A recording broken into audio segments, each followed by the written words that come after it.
Hey everyone, welcome to our channel. In today's video, we will guide you through how to view recently watched reels on Instagram.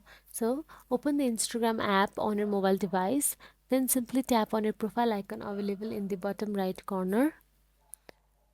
Now, once you are on your profile, all you have to do is tap on the three dashboard option available in the top right corner. So, after you tap on the three dashboard, you will get to see the menu option available.